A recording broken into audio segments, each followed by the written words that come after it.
2024 সালের 5ই আগস্ট পর্যন্ত এই সময়ে $234 বিলিয়ন বাইরে পাচার হয়ে যায় এবং অ্যাট দ্য সেম টাইম এর মধ্যে $17 বিলিয়ন ছিল যেটা পাচার হয় হচ্ছে বাংলাদেশের ব্যাংকিং সিস্টেম থেকে। এটা একটা it's a kind of highway robbery.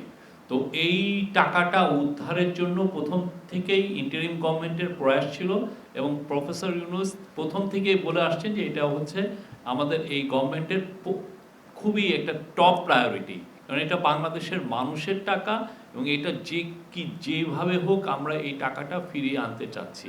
এটা আপনারা জানেন এটা খুবই কাম্বারসাম একটা এফার্ট এবং বাট আমাদের ফোকাসটা ইন্টারিম গভর্নমেন্টের ফোকাস প্রথম থেকেই ছিল যে কিভাবে টাকাটা আনা যায় এবং সেই জন্য সেপ্টেম্বর মাসের 29 তারিখে একটা 11 সদস্য বিশিষ্ট টাস্ক ফোর্স করা হয় এবং 11 সদস্য বিশিষ্ট টাস্ক ফোর্সের নেতৃত্ব দিচ্ছেন হলো সেন্ট্রাল ব্যাংকের গভর্নর, বাংলাদেশ ব্যাংকের গভর্নর আহসান এইচ মনসুর।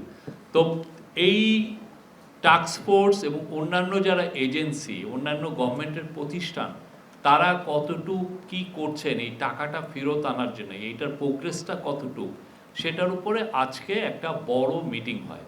এই বড় মিটিংয়ের নেতৃত্ব দিয়েছেন স্বয়ং চিফ অ্যাডভাইজার নিজে এবং সেখানে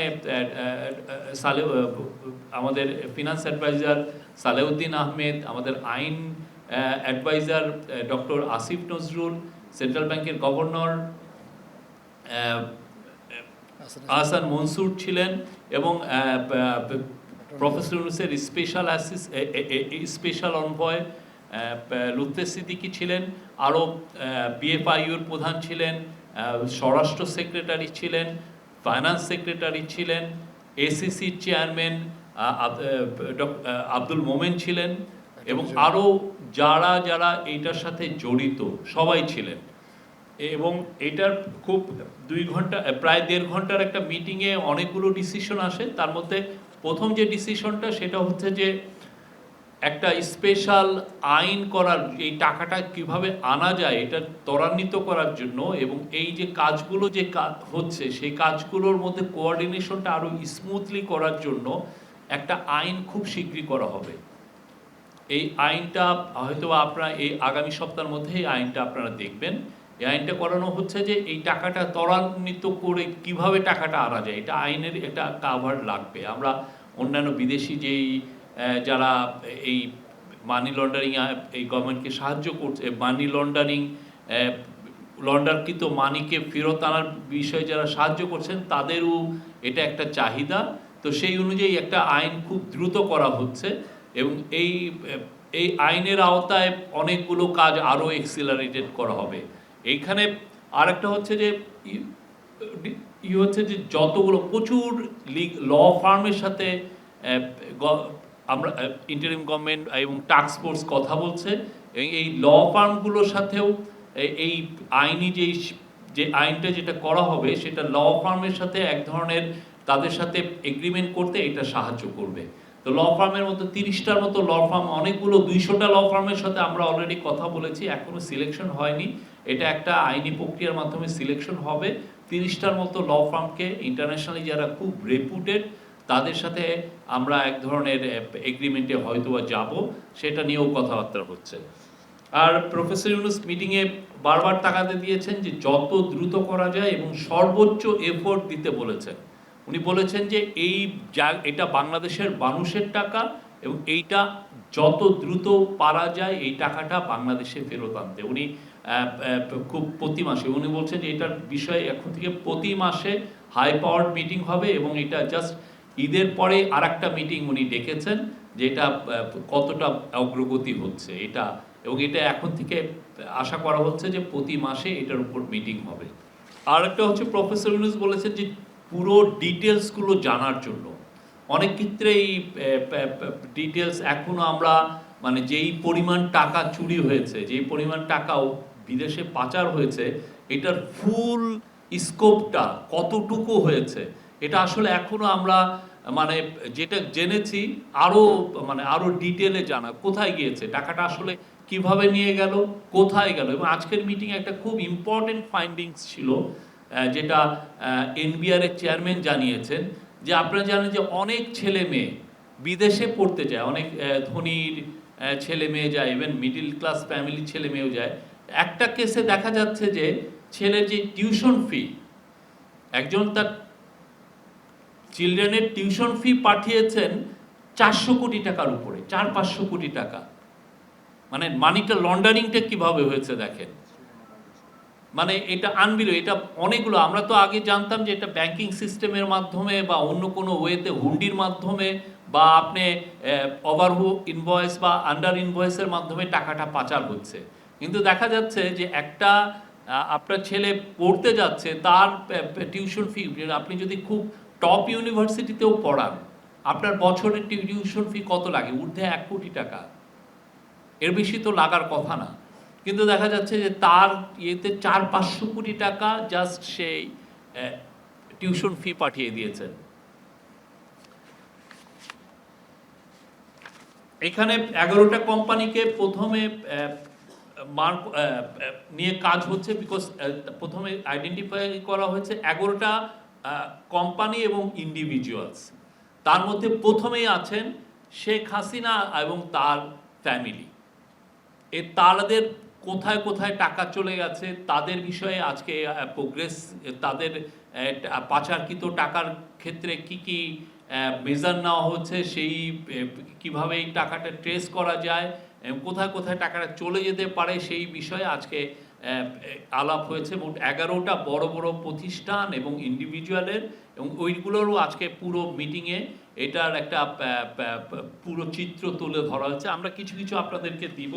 তো আমি শেখ হাসিনা এবং কেস নাম্বার 1, সাবেক প্রধানমন্ত্রী শেখ হাসিনা, তার পরিবার ও তাদের স্বার্থ সংশ্লিষ্ট ব্যক্তি এবং প্রতিষ্ঠানের বিষয়ে, যেটা বিএফআইইউ এবং যৌথ তদন্ত দল, টাস্কফোর্সের মাধ্যমে যারা কাজ করছেন, বিএফআইইউ কাজ করছেন এবং একটা যৌথ তদন্ত দল কাজ করেছেন, সেটার বিষয়ে যেটা অগ্রগতি সেটা আমি বলছি। 2টা গোয়েন্দা প্রতিবেদন দুদকে প্রেরণ করা হয়েছে। 5.15 কোটি টাকা স্থিতি সহ 11টি ব্যাংক হিসাব অবরুদ্ধ বা অবরুদ্ধকরণ মানে ফ্রিজিং করা হয়েছে, যেটা বিএফআইইউ করেছে, এবং সকল ব্যাংক হিসাবের তথ্য দুদকে প্রেরণ করা হয়েছে। আর যৌথ তদন্ত দল যেটা করেছে, তারা যুক্তরাষ্ট্র, যুক্তরাজ্য, মালয়েশিয়া, সিঙ্গাপুর, হংকং এবং কেমান দ্বীপপুঞ্জের সম্পদের সন্ধান পাওয়া গেছে। তারা তাদের সম্পদে, এই যে সাবেক প্রধানমন্ত্রী শেখ হাসিনা, তার পরিবার ও তাদের স্বার্থ সংশ্লিষ্ট ব্যক্তি এবং প্রতিষ্ঠানের, এদের ক্ষেত্রে অ্যাসেট ট্রেসিং আমরা করতে সক্ষম হয়েছি। যুক্তরাষ্ট্র, যুক্তরাজ্য, মালয়েশিয়া, সিঙ্গাপুর, হংকং এবং কেমান দ্বীপপুঞ্জ, এই দ্বীপপুঞ্জের সম্পদের সন্ধান পাওয়া গেছে। মালয়েশিয়ার একটি ব্যাংকে রাশিয়ান স্ল্যাশ ফান্ডের অস্তিত্ব পাওয়া গেছে। সংযুক্ত মানে অ্যাটাচিং ফ্রিজিং করা হয়েছে, অ্যাটাচিং বা ফ্রিজিং করা হয়েছে 124টা ব্যাংক অ্যাকাউন্ট, এবং এই 124টা ব্যাংক অ্যাকাউন্টের মোট হচ্ছে 635.14 কোটি টাকা। রাজুকের 1.8 মানে 1.80 কোটি টাকার দলিল মূল্যের 60 কাঠার প্লট। আপনি জানেন এটা রাজুকের মূল্য হয়তো 1.80 টাকা, কিন্তু এখন এই 60 কাঠার যে প্লট, এটা সব পূর্বাঞ্চলে, আপনার পূর্বাঞ্চলে এখন 1 কাঠারই দাম 2-3-4 কোটি টাকা, এবং 8.85 কোটি টাকা মূল্যের 10% জমি সহ 8টি ফ্ল্যাট। মামলা দায়ের বিষয়ে প্রতারণা ও জালিয়াতির অভিযোগে মোট 6টি মামলা দায়ের করা হয়েছে। 6টি কেসের তদন্ত সম্পাদন ও চার্জশিট দাখিল হয়েছে। পরিবারের 7 সদস্যকে আন্তর্জাতিক ভ্রমণে নিষেধাজ্ঞা আরোপ করা হয়েছে। এছাড়া মানে ওভারঅল যদি কেসগুলোর ডেভেলপমেন্টের কথা বলি, তাহলে বিএফআইইউর তথ্য প্রতিবেদন জয়েন্ট ইনভেস্টিগেটিভ টিমকে যেটা প্রেরণ করছে, সেটা হচ্ছে বিএফআইইউর ক্ষেত্রে 10টি কেসের গোয়েন্দা প্রতিবেদন দেওয়া হয়েছে। সকল দেশি বিদেশি ব্যাংক হিসাবের তথ্যাদি দেওয়া হয়েছে। বিদেশি বিনিয়োগ ও সম্পদ সংশ্লিষ্ট প্রাপ্ত তথ্যাদি দেওয়া হয়েছে। এবং ব্যাংক এবং বিও হিসাব অবরুদ্ধকরণ মানে ফ্রিজিং করা হয়েছে 1374টি ব্যাংক হিসাব এর 614.18 কোটি টাকা, যা 614.18 কোটি টাকা। আর 188টা বিও হিসাবের 15.50 কোটি টাকার শেয়ার। আর যৌথ তদন্ত দল জয়েন্ট ইনভেস্টিগেটিভ টিম এরা আইনি প্রক্রিয়া নিয়েছে 4টি কেস ইতিপূর্বে রুজুকৃত মামলা তদন্তাধীন, তার মধ্যে সাবেক প্রধানমন্ত্রী আছেন। 84 জন অভিযুক্তদের বিদেশ ভ্রমণে নিষেধাজ্ঞা আরোপ করা হয়েছে। অভিযুক্তদের নামে বিভিন্ন দেশের সম্পদ ও বিনিয়োগের তথ্য উদ্ঘাটন, ট্রেসিং, ব্যাংক হিসাব ও সম্পদ অবরুদ্ধকরণ ও সংযুতিকরণ, যেটা ফ্রিজিং ও অ্যাটাচিং করা হয়েছে, সেটা হচ্ছে যে তার পরিমাণ হচ্ছে 1817.73 কোটি টাকার দেশীয় সম্পদ ফ্রিজিং করা হয়েছে এবং অবরুদ্ধ ব্যাংক হিসাবে স্থিতি 872.24 কোটি টাকা, যা এটা স্থিতি করা হয়েছে। আর শেয়ার অবরুদ্ধ করা হয়েছে 19.68 কোটি টাকার শেয়ার অবরুদ্ধ করা হয়েছে। 124.67 মিলিয়ন মার্কিন ডলার এবং 3.79 মিলিয়ন পাউন্ড এবং 11.75 মিলিয়ন ইউরো মূল্যের সম্পদ ক্রোকের আদেশ দেওয়া হয়েছে। আপনারা জানেন যে এটা নিয়ে সেন্ট্রাল ব্যাংকের গভর্নর স্পেশালি কাজ করছেন, অ্যান্টি করাপশন কমিশনও এটা নিয়ে কাজ করছেন। সেন্ট্রাল ব্যাংকের গভর্নর এই 15 বা 16 তারিখে উনি লন্ডনে যাবেন। লন্ডনে যে ওইখানে অনেকগুলো ল ফার্মের সাথে কথা বলবেন, ওইখানে এই সংক্রান্ত যারা যারা কাজ করছেন তাদের সাথে ওনারা বৈঠক করবেন এবং অল পার্টি পার্লামেন্ট গ্রুপ ইউকের আপনি জানেন কমন্স সভার ওইখানে উনি কথা বলবেন এবং ওই ইয়েতে আমরা সেন্ট্রাল ব্যাংকের থেকে মানে ইন্টারিম গভর্নমেন্টের তরফ থেকে বলা হবে যে যাদের টাকাটা ওইখানে আমরা জানছি যে ওইখানে চলে গেছে, তো সেই ক্ষেত্রে তাদের টাকার বিষয়ে যাতে ওই সম্পদগুলো যেগুলো ট্রেসিং করা হয়েছে সেই সম্পদগুলো যেন ফ্রোজেন করা হয়, টাকা এবং সম্পদ, এইটার বিষয়ে আমরা তাদের সাহায্য চাব।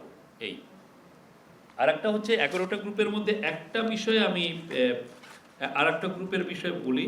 সাইফুজ্জামান চৌধুরী ও তার স্বার্থ সংশ্লিষ্ট ব্যক্তি এবং প্রতিষ্ঠান সমূহ। আপনি জানেন সাইফুজ্জামান চৌধুরী আগের গভর্নমেন্টের একজন ইনফ্লুয়েন্সিয়াল মিনিস্টার ছিলেন। ওনার সম্পর্কে আপনি দেখেন আল জাজিরা কি বিশাল একটা রিপোর্ট করেছে, ব্লুমবার্গ করেছে, অন্যান্য ইন্টারন্যাশনাল নিউজ এজেন্সি এবং নিউজ মিডিয়া তাকে নিয়ে রিপোর্ট করেছে। উনি পুরো লন্ডনে, যেটা আমরা নিউজ পেপারগুলোতে দেখেছি যে লন্ডনের ব্লক আফটার ব্লক উনি কিনে ফেলেছেন এবং এটা পুরো বাংলাদেশের মানুষের টাকা, বাংলাদেশের মানুষের থেকে চুরি করা টাকা। তো তার ব্যাপারে যেটা এসছে বিএফআইইউর মানে যৌথ তদন্ত দল যেটা পেয়েছে জালিয়াতি মামলা দায়ের হচ্ছে জালিয়াতি, প্রতারণা এবং অন্যান্য অপরাধমূলক অভিযোগে দায়েরকৃত মামলাসমূহ তদন্তাধীন। কর ফাঁকি দেওয়ার অভিযোগে এনবিআর এর 11টি মামলা তার বিরুদ্ধে তদন্ত হচ্ছে। আদালত কর্তৃক অ্যাটাচ করা হয়েছে হলো 20 কোটি টাকার মূল্যমানের 4টি সম্পত্তি অ্যাটাচ করা হয়েছে, 2টি ফ্ল্যাট এবং 31,594.39 ডেসিমেল সম্পত্তি সংযুক্তির জন্য আদালতে আবেদন করা হয়েছে। আদালত কর্তৃক ফ্রিজিং হয়েছে 29টি ব্যাংক অ্যাকাউন্ট, এটা ফ্রোজেন হয়েছে, যার মোট ব্যালেন্স ছিল 5.27 কোটি টাকা এবং তার শেয়ার ছিল 102.85 কোটি টাকার শেয়ার। আর MLAR প্রেরণ মানে এটা নিয়ে আমরা বিদেশে আমরা জানিয়েছি এই ওর সম্পত্তির বিষয়ে, সেটা হচ্ছে যে UAE-তে মানে ইউনাইটেড আরব আমিরাতে তার 228টি, যুক্তরাষ্ট্রের 7টি এবং যুক্তরাজ্য মানে ইংল্যান্ডে ইউনাইটেড কিংডমে 343টি সম্পত্তি সংযুক্তির জন্য আমরা বলেছি। এবং এই তিনটি এই বিষয়ে তাকে এই জানানোটাই আমরা যেটা হলো পররাষ্ট্র মন্ত্রণালয়ের মাধ্যমে পাঠানো হয়েছে এবং 2 জন ব্যক্তির আন্তর্জাতিক ভ্রমণে নিষেধাজ্ঞা আরোপ করা হয়েছে। এটা ছিল, এটা আমরা আরো এর বিষয়ে আরো আপনাদেরকে আরো ডিটেলস দিব। এটারে আমরা এইখান থেকে কিছু কিছু যেগুলো বুলেট পয়েন্টগুলো, সেগুলো ইম্পর্টেন্ট পয়েন্টগুলো আপনাদেরকে আমরা খুব শীঘ্রই এটা আমরা ইয়েতে পাঠাচ্ছি। আরও আমাদের আজকে টেক্সট বুক নিয়ে আমাদের ডেপুটি প্রেস সেক্রেটারি বলবেন, টেক্সট বুক যেগুলো আমরা সোফার বিতরণ হয়েছে সেগুলো নিয়ে বলবেন। তারপরে মাগুরার আপনি জানেন যে একটা ক্ষুদ্র শিশুকে নির্মমভাবে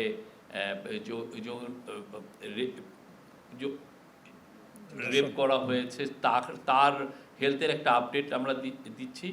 আর হচ্ছে যে একটু আগে আমাদের ক্যাবিনেট সেক্রেটারি জানিয়েছেন যে আমিনুল ইসলাম, যিনি স্পেশাল অ্যাসিস্ট্যান্ট ছিলেন এডুকেশন অ্যাফেয়ার্স, উনি পদত্যাগ করেছেন।